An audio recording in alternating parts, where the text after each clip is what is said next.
You already know what it is, your boy Kev from 1122 Solutions. You are now tuned in to OPP, Opposing Perspectives Podcast. It's good to have different point of views. That's what we're here for. Let's get it. We got a brother who is, a leader of Averex. He was designer. He was a rapper back in the day. As well as operations manager right now for Freeway. Operations manager for Freedom Thinkers Academy. Okay. Day-to-day manager for Freeway booking agent. Okay. And you work with Beans and Enes as well. Absolutely. Beans, Enes, Sutton 215, Dutchy Man. So I do marketing, advertising, PR work, distribution, and then celebrity booking agent. Yesterday I scoot away, I play the same big dog in the yard. I don't talk, big dog in the yard. I don't talk, That's what's up. I appreciate you coming out again. I know Absolutely. that this was dope. I worked with you in the past.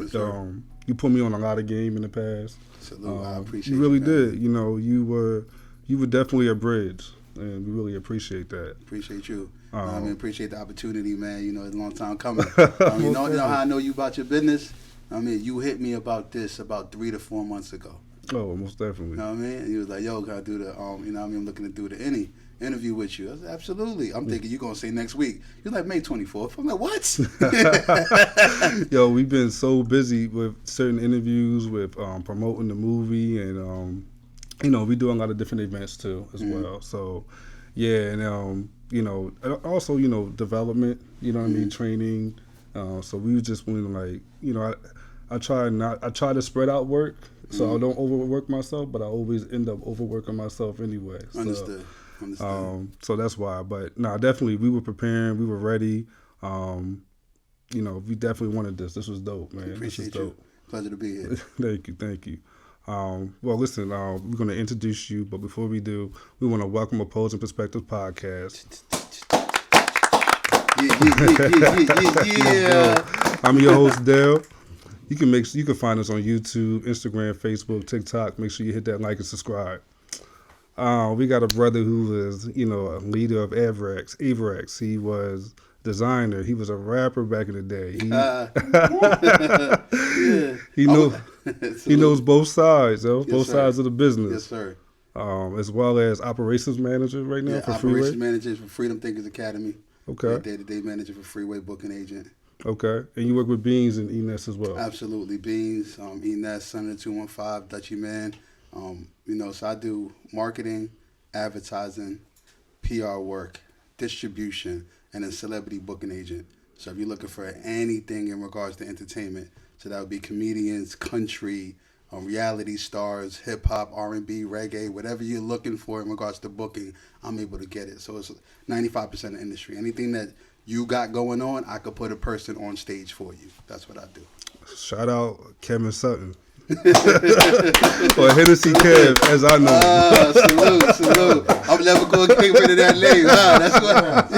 That's who it is. Hennessy Kev. Shout out Sutton 215. That ain't going nowhere. Oh, Sutton 215 give you that name? Yeah, that's how that happened, yo. Real talk, crazy. So we in the studio. It's me, Son. Shout out Hookmaster Jazz, Chantel Marie, and Trizzy the Mouse. So we working on this record, New Philly. So he does the first verse of the record. So I'm sitting there, I'm in there, I'm chilling, I'm listening to the music, and then he goes downstairs and I hear him screaming, "Ooh!" So I'm like, "What you screaming for?" He's like, "Hold up, Kev, I got you." So then he goes in the booth, he goes, "It's just me and Hennessy Kev. I spit 1122 to leave a mumble rapper dead." And I'm like, "Oh shit!" So at that time I was Kev 1122. I was like, "That's it, Hennessy Kev." That was it. They on. So, it's crazy when we set up a studio session, a while back. I think I asked you. I said, "What do you drink?" I'm gonna bring a bottle. Yeah. And you told me Hennessy. Hennessy, yeah. And that was before I even realized they was calling you Hennessy Kev. Absolutely. I just knew you as Kevin Sutton. Absolutely, absolutely. And the crazy thing is, only reason why I'm not Hennessy Kev right now, I don't call myself Hennessy Kev, is two things. Henny ain't pay me. You know what I mean? So I ain't get the money from it. And the other thing, sometimes you have to live up to that moniker and live up to that expectation. You know what I'm saying? I was drinking a lot of Hennessy at the time. But then if you think about it, you asked me what I drink. If I would have told you tequila, if you knew my name was Hennessy Kev, you would have looked at me crazy. feel what I'm saying? True. So I found myself at the bar. Let me get a double shot of Henny. Let me get a gallon of Henny. Let me get a round of Henny. So I'm killing myself at the same time being Hennessy Kev. So that's the first thing. The other thing is that, you know, when you go inside certain rooms, you know what I mean, being a person that you're looking to be, it's time for you to go to the next level. And there's hamster wheels on every single level. So I'm in this real story. I'm in Fox, what is it, Fox 16? I'm always thinking about, you know, NY, that's where I'm from. It's Fox 29. And Alex at the time was like, yo, what's your Instagram? And I was about to say Hennessy Kev. You feel what I'm saying? Yeah. I'm like, I mean, you know, that's what people know me as, but actually my name is Kevin Sutton. I do business. You feel what I'm saying? Well, to be honest, when I seen you, I was like, oh, you definitely dropped some pounds. I put on some pounds, and you dropped some pounds. It's all love. You know what I mean? Nothing wrong with that. So that's the Henny. That's getting in the Henny, I drop the pounds in the Henny, pounds in the bottle. That's a little what's bit, up. but now I keep picking up the cake though, so the pounds might be coming back. Cookies and cake. Cookies and cake. That's funny. That's what it is. But yeah, so sometimes, you know, it's certain things in regards to leveling up. So it's always Hennessy Kev, it's always love. But at the end of the day, you know what I mean, Kevin Sutton is what my pops gave me, what my moms gave me, and that's who I am. No, most definitely. Well, I want to go back to the beginning. Let's go back to your introduction to hip hop and how you got into, you know, spitting some bars from back in the day. My introduction, I went to a school, Milton Hershey School, which is an all-white boarding school in Hershey, PA. And, you know, I was the only black person in an entire white student home. And, you know what I mean? So just living in a situation like that, you know what I mean, just gave me, we're talking about opposing perspectives, different views of life, right? But I'm from Brooklyn, New York. So coming from Brooklyn into that era was like a whole nother situation. So I was been rhyming, which is crazy, since, I want to say 11, 12 years old. Wow. Always writing rhymes and stuff like that. But I really came out of my show when I went to Hershey and I met my brother A.L. Sheed. So he started rhyming, and he's the type of person that always put a battery in your back. Yeah, go ahead, spit. So I spit my rhymes that I've been rhyming for people, and they liked it. And that was it. That was it. My problem was I was always in trouble, so I never got a chance to, you know, get on stage and do what it is that, you know what I mean, I wanted to do. Anytime they had the show, I was in trouble. I couldn't go rock out with them. I got to ask, what type of trouble? Oh, I was always in trouble, boy. I would say I was a bully back in the day. Really? You know what I mean? I used to talk shit because I was the only child for 13 years. Okay. I'm the only black person in a house full of white people. You know what I'm saying? No racism, you know what I mean? But, you know what I mean? It was a situation where I didn't understand my environment. So I would lash out. And then me lashing out, anybody that says something to me, I'm right on it. So that's why right now I'm more mild-mannered. And the reason why is because you can learn how to handle situations. Me living in that situation allowed me to learn different aspects of different people.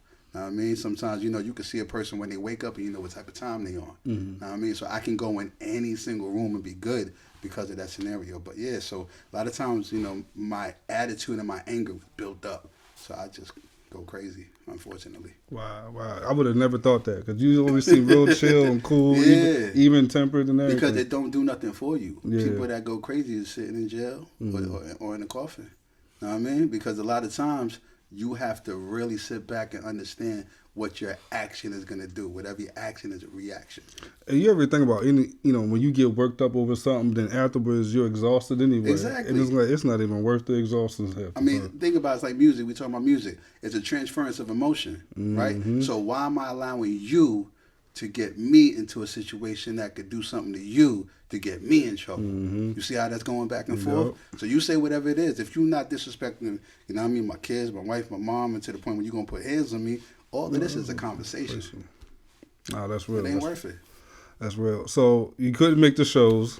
So now you become leader of a clothing company? Nah. What happened? Nah. It don't work just like that, right? Nah, it don't work like that. All So we formed a partnership, you know what I mean? Shout out to my brother A.L. Sheed. We had a group called Chaos. Okay. So I went to Grambling. Long story short, got in trouble in Grambling, and I got kicked out of school over there, which was college. And then he was going to Purchase University at the time. So we go to Purchase University, and he's there, and there was a show with Sadat X. Shout out to Sadat X. Okay. So Sadat X was performing. He said, anybody in the crowd, can y'all rhyme?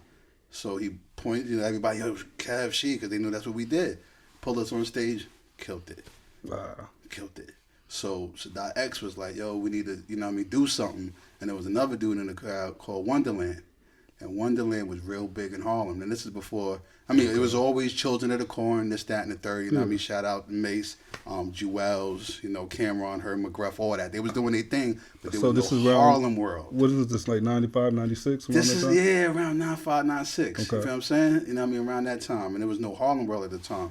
So our manager, Wonderland, was from Harlem. Okay. And he was like, yo, we need to create what is called, it's a crazy story, Uptown Bandits. Okay.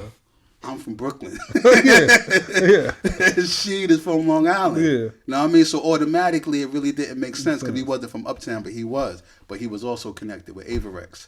Okay. So our manager at the time, he would bring me down to the spot and then they would ask, me questions. What you thought about this? What you thought about that? What you do with this? What should I do with that? So I'm just young dude just talking. And Averex is pretty established at this point.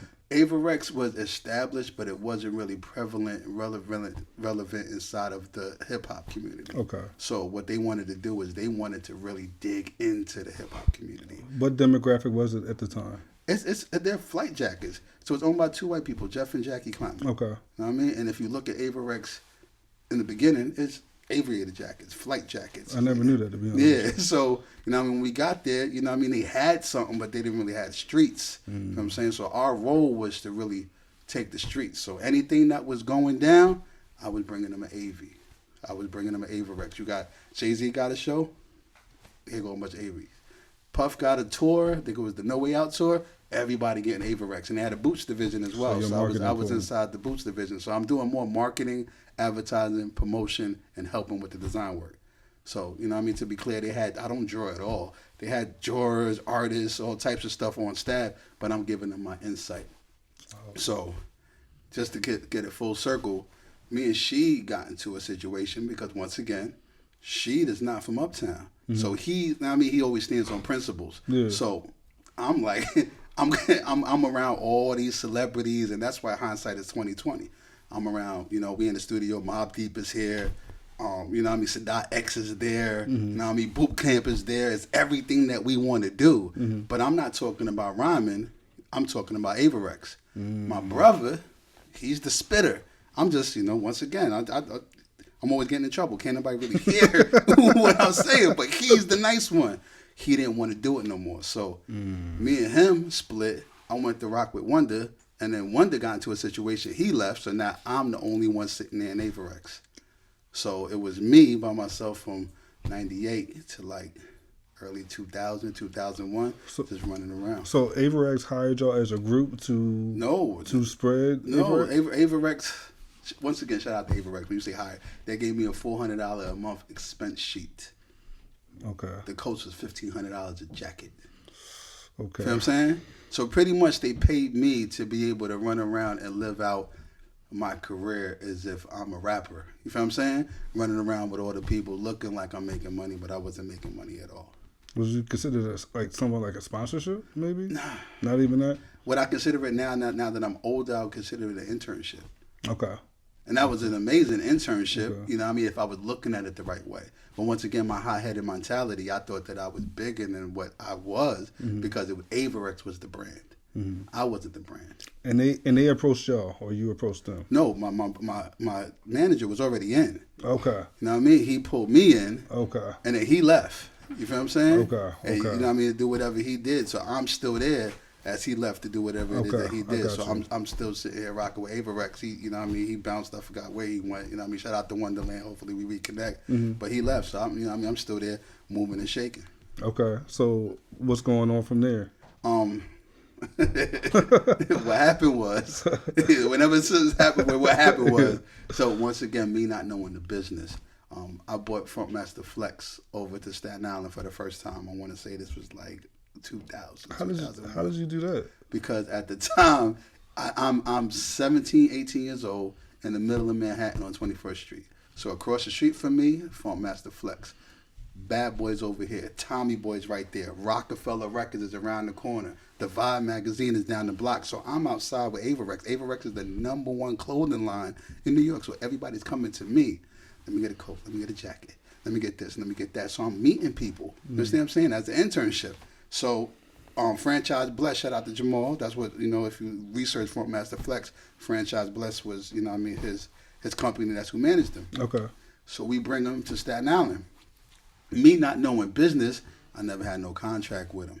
So he comes to Staten Island. He spends 4 records. We paid him $10,000. Once again, shout out Funk Master Flex. Not his fault. It's mine. Paid him $10,000. He played 4 records and left. And Big Cat, rest in peace, did the rest of the show. Okay. So the people from Averex was there because they thinking, yo, Funk Master Flex, he's number 1 in the city. We about to do this, that, and the third. How we pay this man 10 bands and he leave? After 4 songs. So they blame me for that, which they should have. So we got into an argument. So I said, fuck y'all, and I left.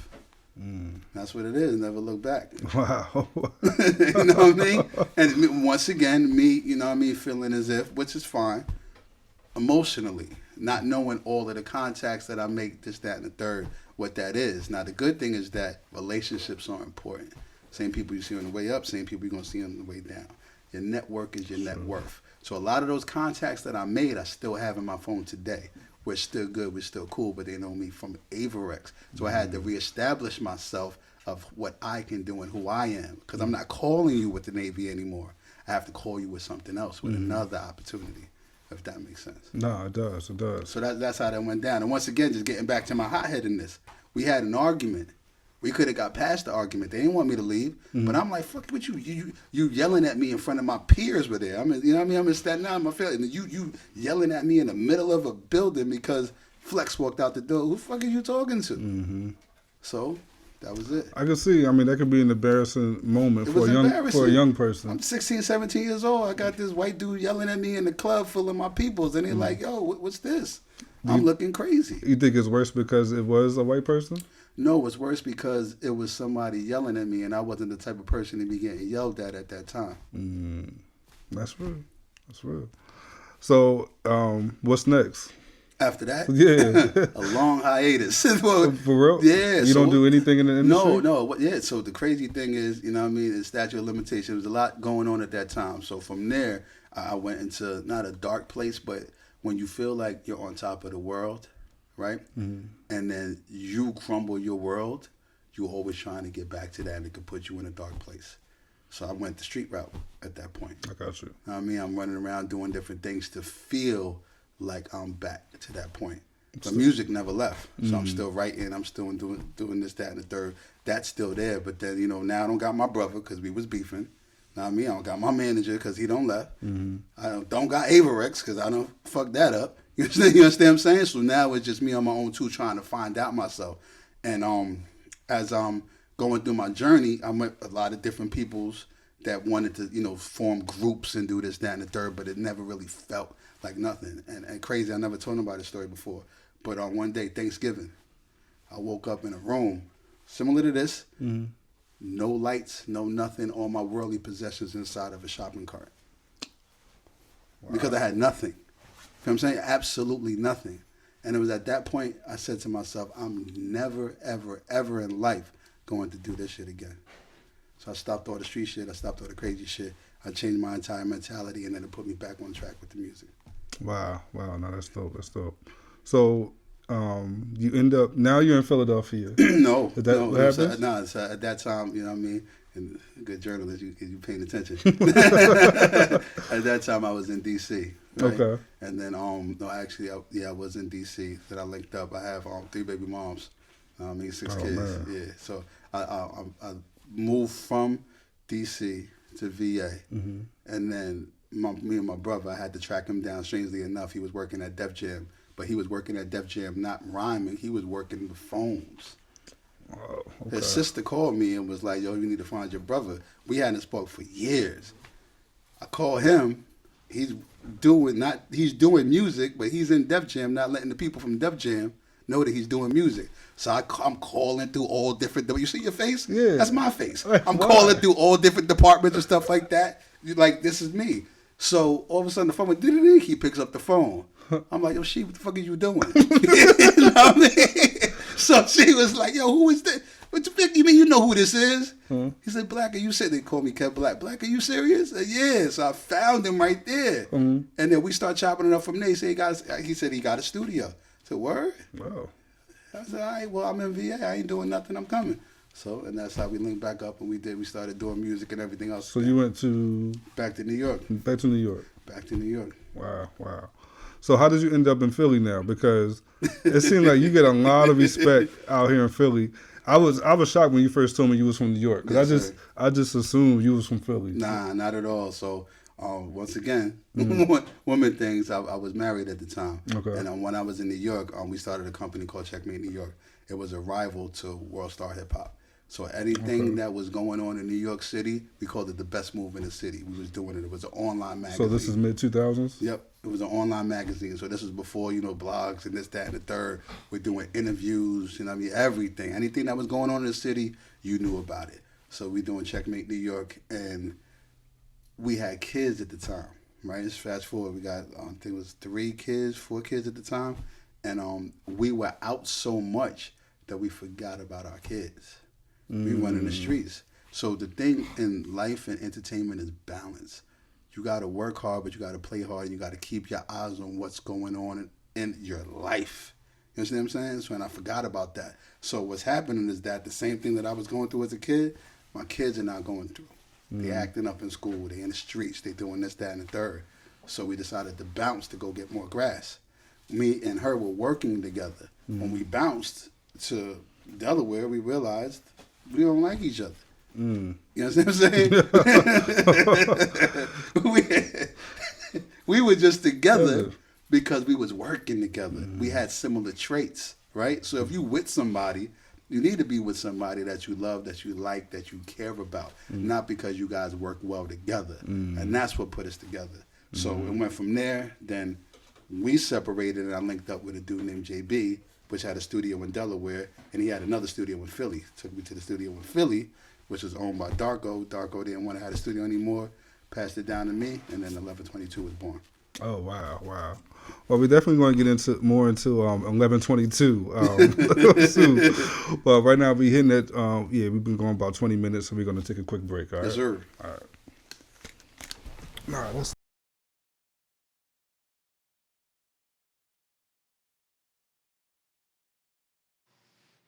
What up? This your boy Khaled.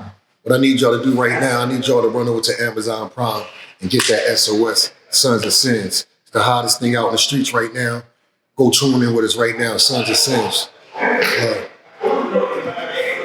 Lifestyle might seem attractive, but most time it leads to chaos and destruction. This is a Camden story, North to be exact.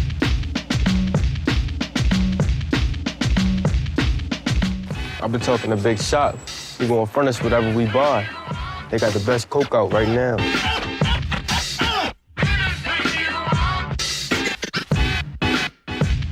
You ready for that mission? Hell yeah.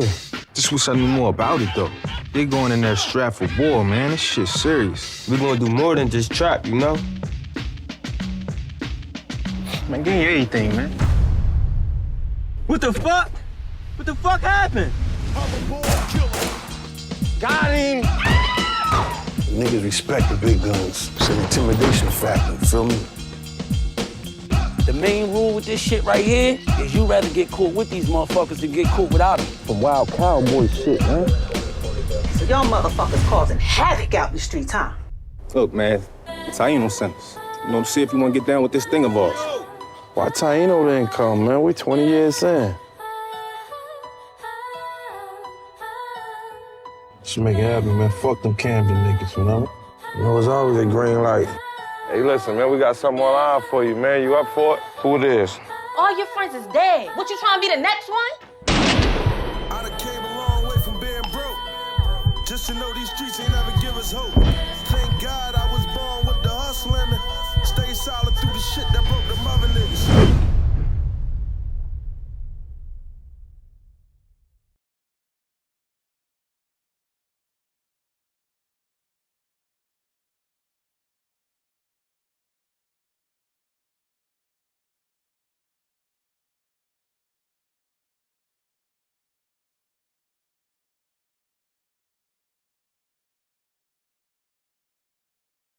It's your boy Del with OPP. We back with Kevin Sutton, Hennessy Kev, as I know. Absolutely. I wanted to jump in into something real quick. No, go ahead. I know we was bouncing around a lot. I just wanted to say shout out to.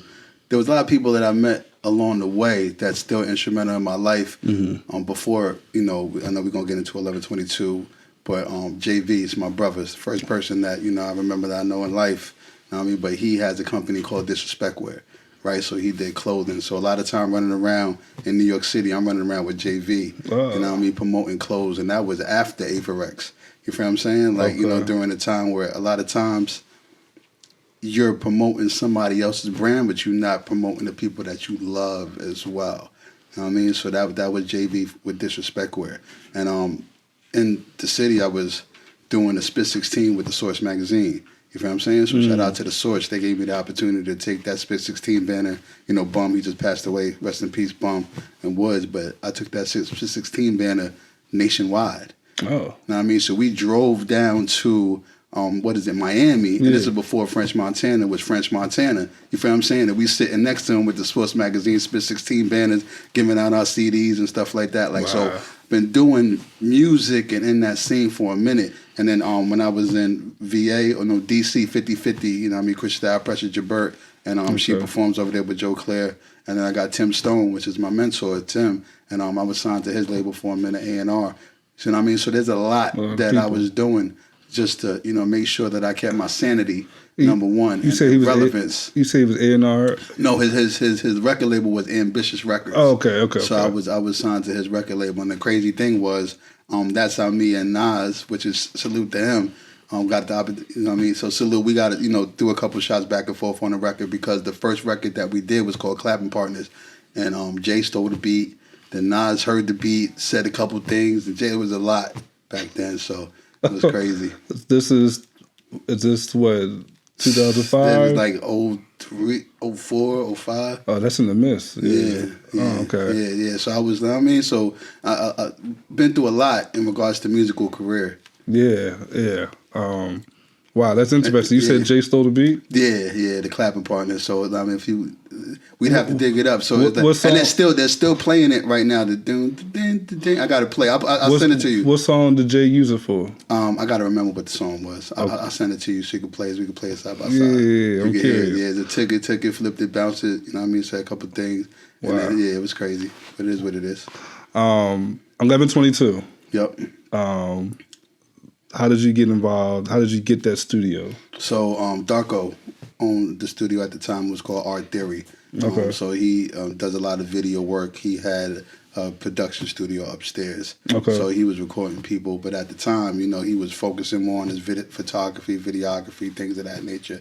He's dope at what he does. So I had a person at the time, partner at the time, and they asked, do you want to take over the studio? I said, as long as you leave the equipment up there, absolutely. So he said, bet. So we took the studio over, and 1122 was born from there. Shout out to the person that was there at the time, but it was right time, right place, right situation. Yeah, and you said it was you and your partner that took it over. Yeah. Okay. Mm-hmm. They sold it to you? Well, it was like a transference. Okay. Yeah, it's just you take over the bills, you take over this, that, and the third. You could do that, didn't have to sell it all. But at that time, we had paperwork to make sure everything was good. Okay. How many studios is in that building? Well, so that's the thing. It's a lot of buildings, a lot of things in there, but it's a whole other side with a whole bunch of studio. But we just had those 2 floors. So 1122 was you came across from, Bruce's Pub, Kensington Pub, you come upstairs, and that's 1122. The studio upstairs, the event space downstairs, and of course the photography, everything else. So that was 1122 Studios. Mm-hmm. Anything that happened all the way down there, I ain't had nothing to do with at all. You know what I mean? So we want to keep that clear. Whatever was going on to the right wasn't me. I wasn't going to go there. No, it's okay. But you walk in 1122, that's why I made sure I put the 1122 on the door. Okay. You walk into 1122, you knew you was in 1122 Studios. And what I wanted was everything that I didn't have when I was coming up as an artist, right? Mm-hmm. So what I didn't have was a person to give me guidance in regards to the game. So I had realized so much from Failing Forward that anybody that walked through, I can give them that guidance. Mm-hmm. But I didn't have that one person that could mix, master, record, and distribute. So that's what we did upstairs. Downstairs, I ain't really had no place to perform. I had to find the place. I had to pay for a spot to perform so you could perform downstairs. Or, we were talking about this off camera, didn't have nowhere I can curate an event if I wanted to. I had my own spot I can curate the event. So it was a one-stop shop for anything an artist would need in the entertainment career. Wow. And how many recording studios did you have 1122 have? Just one. It was just one in there? Just one. Oh, for some reason. So what happened was we separated into a podcast studio as we started to evolve. Okay. So for me, if you think about it, and I'm talking to anybody out there, once you get comfortable doing something, comfortability is a career killer. If you sit there and you do the same thing over and over again, now I mean that's consistency, of course, but then you're also comfortable where you at. So sometimes you got to be uncomfortable to grow. So I knew that just me having that one studio, that's one thing, but you see what we're doing right now, a podcast. Why am I not diving into that space? And then what would a podcast turn into if I still had that studio? A TV show. Why am I not in that space? So I'm always thinking, there's a hamster wheel on every level, right? So I'm always thinking, how do I get to the next level so I'm not running? Because you can be running, you can be moving, but you just running in place. Yeah. Wow, no, that's interesting. And you guys had different type of sets, like for music videos there as well? Absolutely. Yeah. So downstairs you could shoot your video, you could bring whatever you wanted to bring in there. I mean, so 1122, once again, like anything that you wanted to do, it was like a playground for artists. You could do whatever you wanted to do, but the most important thing is like lead with integrity, because before it was Art Theory, and my partner, once again, shout out, she was like, you need to change the name. You know what I mean? She said that. What is 1122? What made you use that? That's the day that my pops passed away. So when my pops passed away, the last time he seen me, it was in Delaware. And he was like, yo, I love the man that you're becoming. I love that, you know what I mean, who you are today. Because he knew me from my Wild Out days. And he was like, that's the person. You know what I mean? You know what I mean? He saw me, like, and it was just a dope, genuine conversation. And my pops never really was like, yo, son, I'm proud of you. I mean, like, sometimes I knew that he was just by the kind of the way that he would treat me, but he never said, I'm proud of you. So when I last saw him, that's what he said. So when he passed away, I didn't want it to be a day that I always mourned.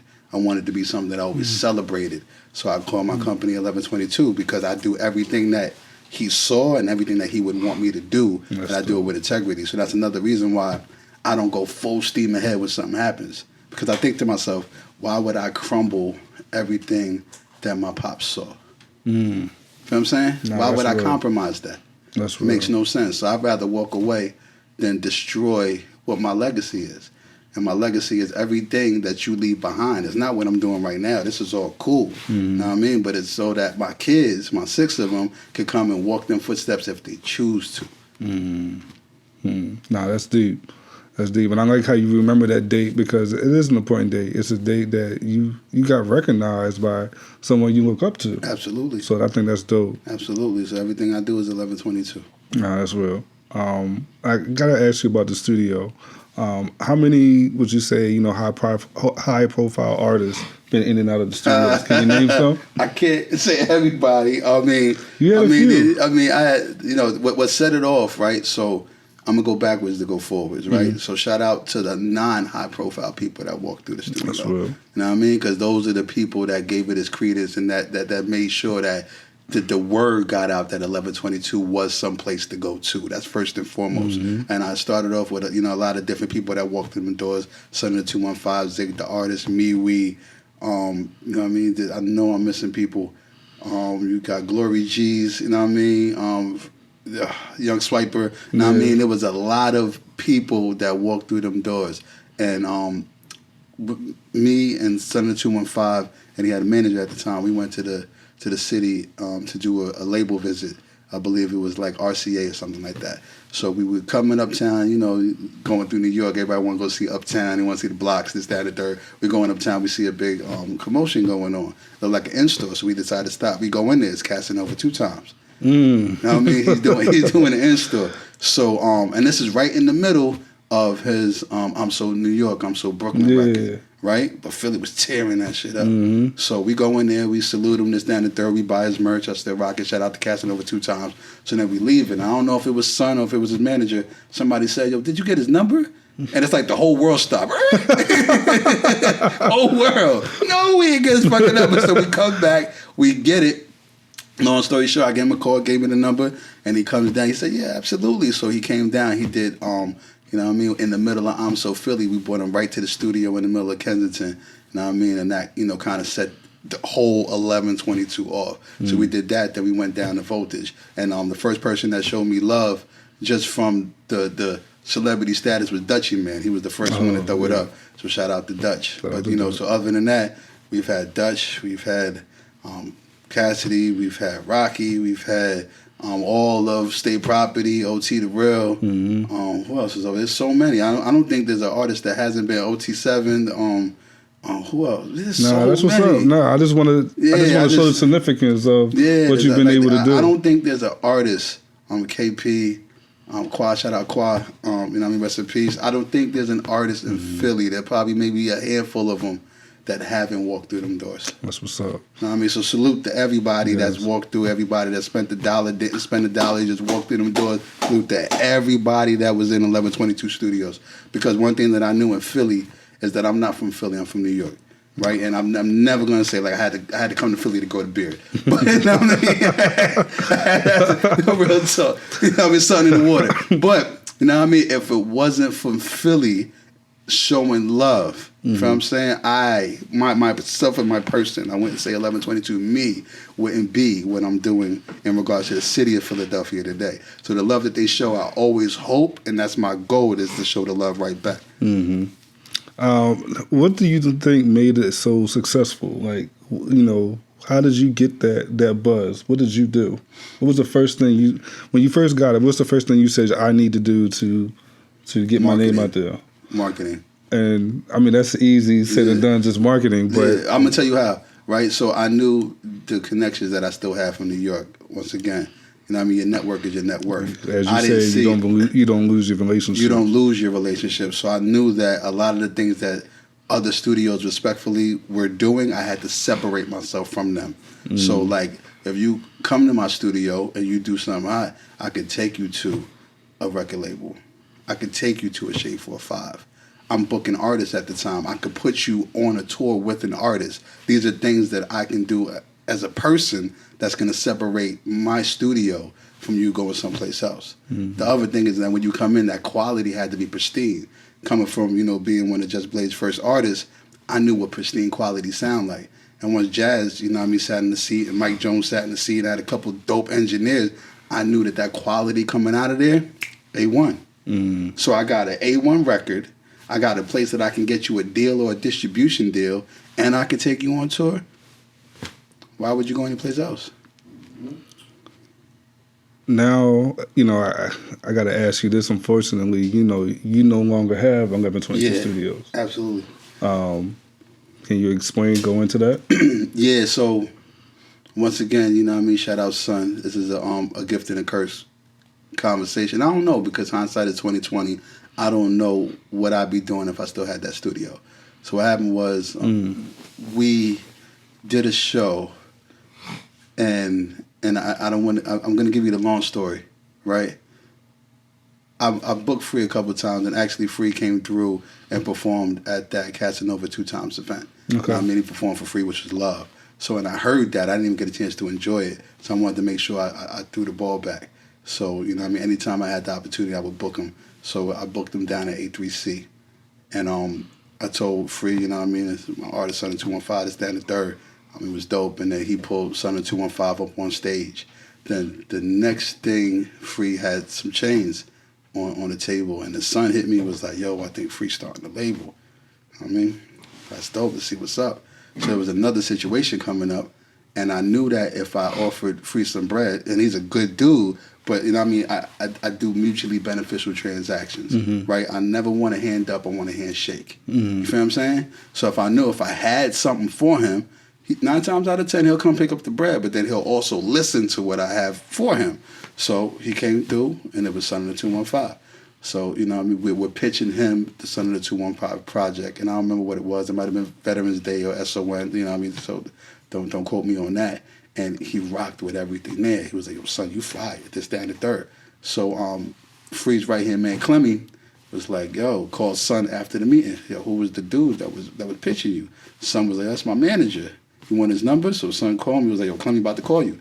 So Clemmy called me, and he was like, we want to have another meeting. So we came back, and Clemmy and Free came back, and it was like, yo, we want you to be the operations manager for Freedom Thinkers Academy. We have Freedom Thinkers Academy. We're doing this, that, and the third.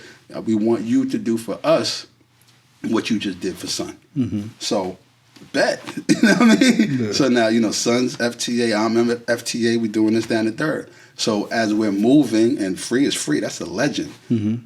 I'm moving all over the place. Free got a show, I'm there, Son's there. We all over the place. But I couldn't focus on the studio. Mm. So when you're running around and you're doing all these other things, you take your eye off the ball. So now things are going on in the studio. I'm not there to correct it. I'm not there to ensure that, you know, the rules, the guidelines, everything that I laid down is able to be accomplished. Mm-hmm. I'm not making sure these things. I'm not marketing. I'm not advertising. I'm not promoting the studio. Why? Because I'm doing this. You understand what I'm saying? Mm-hmm. Now, was something wrong in that? Not, it's my brother. But I do it the same way? Absolutely. I rock with Free. You feel what I'm saying? But at the same time, I wasn't able to do both. Okay.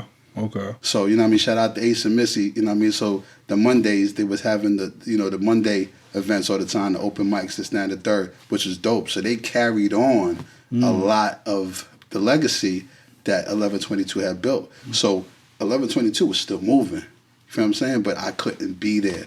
So I had to let it go. So, you know what I mean? So you let it go? Yeah. Wow. So if it wasn't, you know what I mean, for them keeping the blood going, this, that, and the third, then it is what it is. But I couldn't, it was impossible. You couldn't put anybody in place to... So you said this off camera, right? Mm-hmm. And I'm come to terms with I'm sort of a control freak as well. You know what I mean? It's difficult for me, you know what I mean? Because you see things a certain type of way. And they say, you know what I mean? I heard this a long time ago, people can't see your vision because it's yours. You have a vision for how... You don't want your vision watered down. Exactly. I want it to go the way I want it to go. So if I put you... Only person I'm going to put in that position is my man. Or, you know what I mean? Or somebody that I know that if it don't go this, that, and the third, I could pull you to the side. You know what I mean? You know what I mean? I got peoples out here. I got friends out here. I got acquaintances out here, but I don't have that. You know what I mean? Like I can mush you if I need to mush you because you fucking. You know what I mean? You fucking up right now. We need to go in the corner and box for a second. You know what I mean? Yeah. I don't got that. So if I don't got that, then I'm gonna have to let this go. I can't focus on it. Wow, nah, that's real. That was a nice studio. No, I appreciate that. It was a nice situation that you had, and it was instrumental. You know what I mean? Because everything, and it always ties back to the thing. You need a foundation. You know what I mean? You can't build on quicksand. And what 1122 was a solid foundation to build on, to let people know that at the end of the day, I'm a business man. How long ago did you let it go? About 3-4 years now. It's been 4 years? Yeah, we know each other for a minute, dog. What you doing? It's been a minute. How long did you have it? About 3 years. Wow, I didn't realize it was that long. Wow. Yeah. So I've been out in Philly for a minute. Yeah. So what's next? What are we doing now? So right now we're still operations manager for Freedom Thinkers Academy, which is music, health, education, and culture. On the education standpoint, that's Freeway's imprint for those that don't know. Yeah. We have workforce certification programs where you can go through a 6 or 8 week program, and after that you get your certification. So we don't do job placement. We put you in a position to get a job. We give you all the tools that you need to get a job. What type of certifications? So we do a lot, but the first thing is audio visual. Okay. But now we're about to do digital media, which means that you'll learn everything like podcasting, behind the scenes filming, recording, things of that nature to be able to get a digital media position, content creator, you know what I mean, things that you're doing exactly right now to be able to, of course, feed yourself and your family. The other side, on the health side, is we have phlebotomy, medical billing and coding, pharmacy tech, anything that's inside of the medical space. And after you get that certification, you can go on and you can get a job, and we'll line you up with that job. But then once that door closes, it's on you to get that position. And you guys are offering all of these programs. Absolutely. So we have a partnership through our partnership in Wilmington with the Community Education Building. Shout out to them. Oh, that's and what's then our up. partnership in Philly at OIC. Shout out to them. Wow. Now, now we also nationwide. So anybody else? Oh, really? Yeah, anybody else. So it could be hybrid if you want to do it online. If you want to do it in person, we're nationwide. We're working on a couple other cities. So you're watching this all over the world. I know how far your podcast goes. Now, I mean, make sure you tap in. And our info at freedomthinkers.academy. And I'll send you all the information on how to bring those workforce certifications to where you are. Because the thing is helping people in the inner city communities make sure that they can make an honest living, to stop doing whatever it is that they're doing negatively, or to help put some food inside the fridge, which is important, especially in these days and times. Wow, no, I think that's dope that you guys are offering that. Appreciate that. Because you never know. A lot of people, sometimes they just get at a rough spot and they just don't know what to do next. Exactly. Transition, or some people think graduating from high school, that's a great thing. Some people are nervous. They don't know what to do next. You know what I mean? Well, it is a hurdle you pass, but you have no idea. That's what this is. Don't work unless you do. That's what this is, right? So I created a book called Dreams Don't Work Unless You Do. And it's entirely what you just said. A lot of times, this is my entire story inside of one book. A lot of times you don't know what you want to do. And you don't know whether you have a hobby or you have a business. And sometimes you have to look yourself in the mirror. You have to ask yourself that question.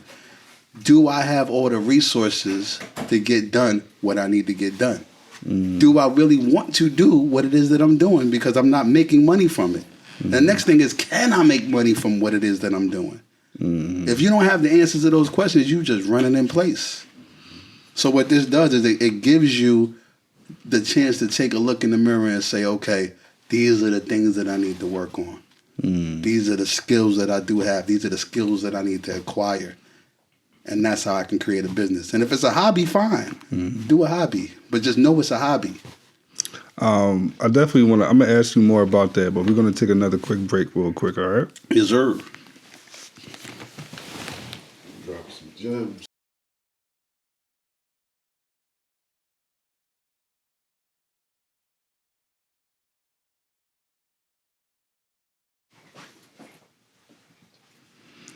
Yo, it's your boy Dell. We back with OPP.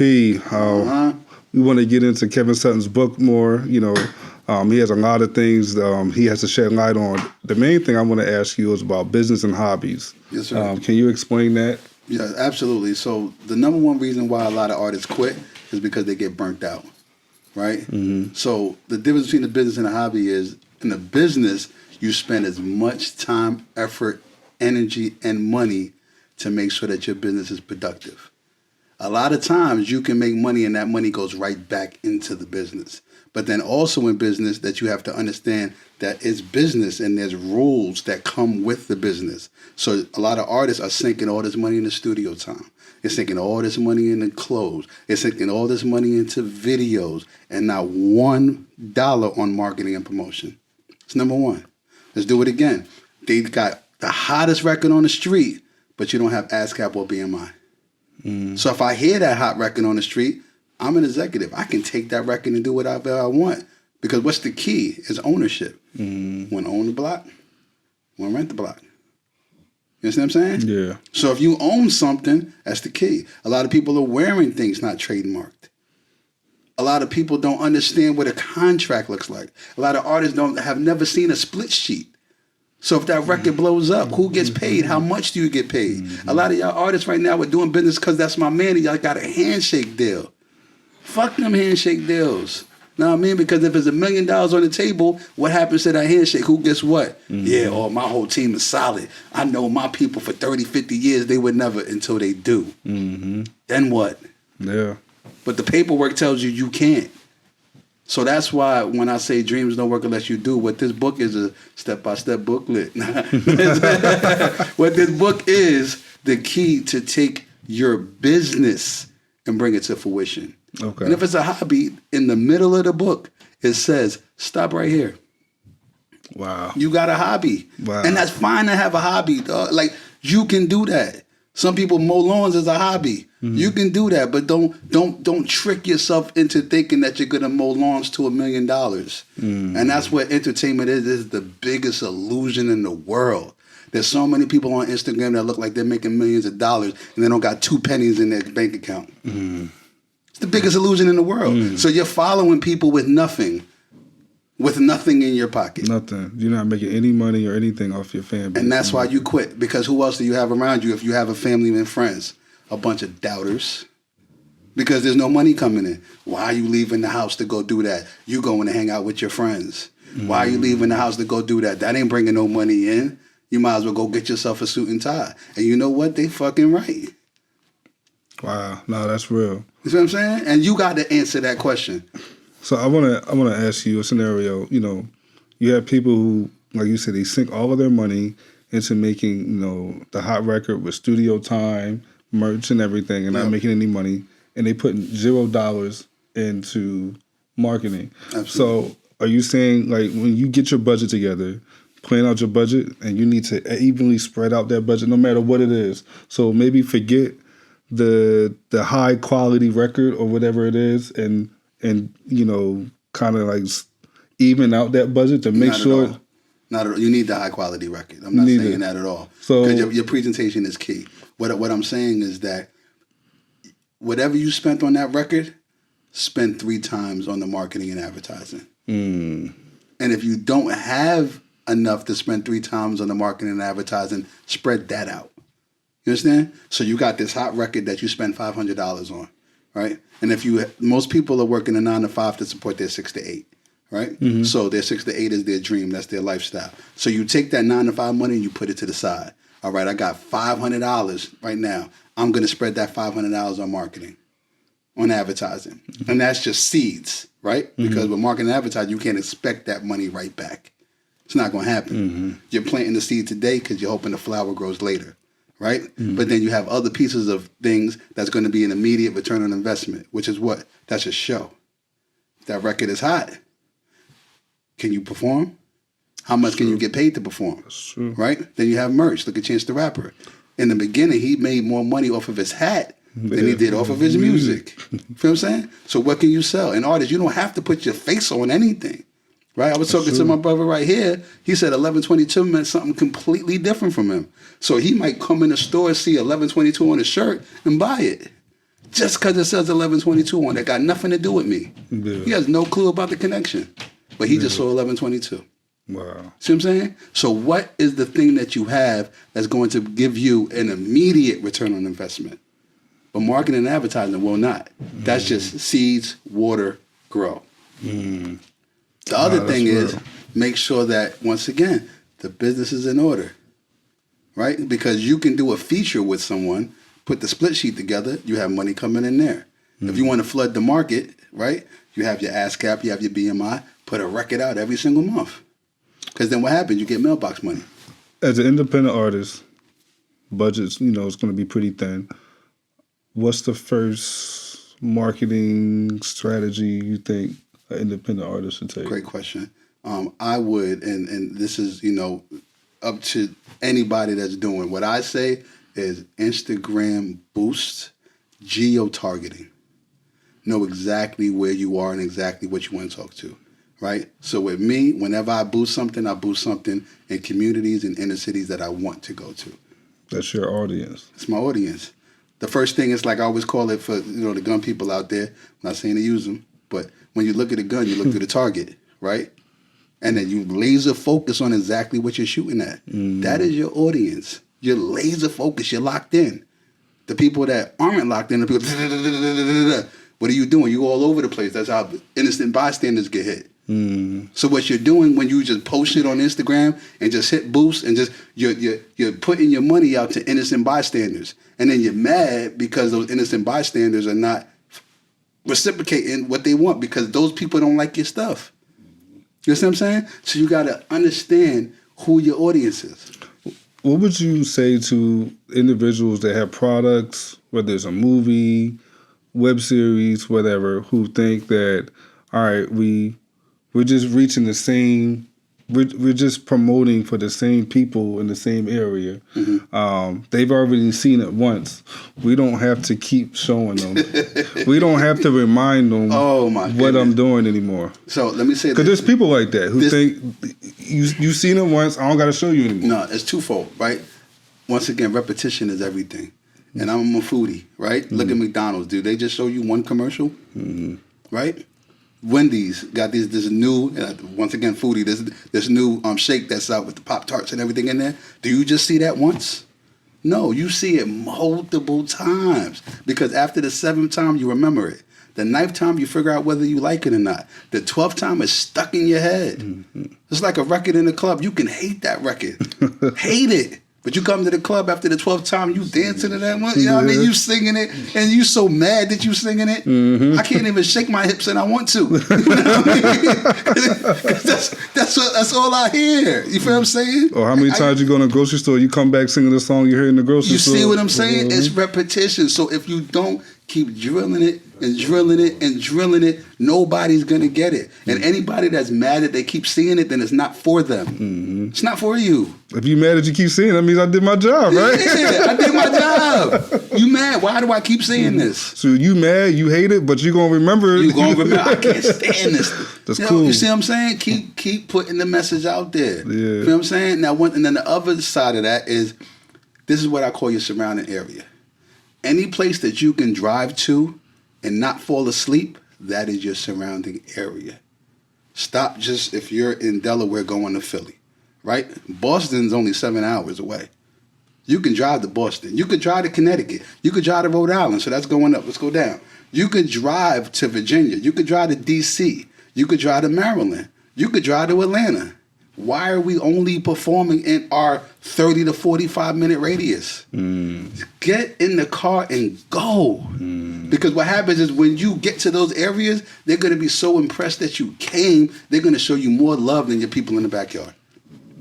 And then what are you doing? You networking. So now it's like, okay, what do they do? Yo, I got my Philly in the building, right? You in Atlanta, Philly's in the building. Yo, what up, Philly? You getting love now. Mm-hmm. But other than that, you the same face in the crowd. That's true. That's See true. what I'm saying? That's true. You know in the area. But then the other thing is, I said it before, comfortability. There's certain artists, and if you take it a certain type of way, it is what it is. There's certain artists that's happy with that. Mm-hmm. I'm good in my crib. I'm good. My hood love me. So that's cool. That makes it a hobby then, right? Don't make it a hobby, right? It makes it contained, right? And then that asks yourself, what's comfortability, right? What does success mean? So if that's your version of success, then I'm happy for you. Well, listen, I really appreciate all the knowledge and everything, and just sharing your experiences, which is dope. You know what I mean? You've had a dope career, to be honest with you. Thank you, brother. I don't know how much more time we got. No, it's still going. I was just going to, well, if you have something else that you want to say, I was just going to ask you any last minute shout outs. Yeah. Well, I did want to say this really quickly because shout out to you. You know what I mean? I know you're an ultimate businessman. We've done business a lot, so salute. I wanted to break down something, you know what I mean, for anybody that's watching this right now. What I do for, free is an anomaly. When I say free, I'm talking freeway, right? So there's a booking agent, there's a road manager, that's right, yeah. There's a manager, there is a promotions person, right, that does marketing and promotion, there's a curator. Those are 5 different jobs, right? There's some people that are Swiss Army knives and they do everything. But a booking agent does not have to go on the road, right? That's what a road manager does. You feel what I'm saying? We still rolling? We good? No, we still rolling. Yeah, that's what a road manager does. You feel what I'm saying? The road manager does not have to book. They can. You feel what I'm saying? Because they're getting all the contacts. That's what the booking agent does. You feel what I'm saying? A party promoter. What the good thing about a party promoter is that a good party promoter has a series of people that follow them. They know that you put that person on the flyer, their crowd is coming out. Wow. So I'm not a promoter, right? Wow. Can I curate an event? I can curate an event. I can get anybody that you want to be on that stage. Don't ask me to promote it. I'll post the flyer. The flyer sells itself. Yeah, the flyer will sell it. But I'm not promoting it. You feel what I'm saying? I'm not that because promoters are out there and they have their streams and they have their following and they have exactly what's going on. So I could do promotions for you. Yeah, that's what you got in your bio too, booking agent. You see what I'm saying? But a booking agent is completely different. You know what I mean? So all I'm saying is that know what your role is in this industry and be that person in your role. And the last thing that I'm gonna leave with this, don't be that person that's just part of the entourage as well. If you come, unless you're family members and friends and you're coming through to support, but if you're always there, do something. Oh, wow. Do Well, you heard it from Kevin Sutton, yo. Do something. Follow your dreams. Work hard. Unless you do. Yeah. And again, I appreciate you. And that wraps up our episode of Opposing Perspectives. I'm your host, Dale. You can find us on YouTube, IG, Facebook, and TikTok. Thank you. Official Cavs number 22. Appreciate you.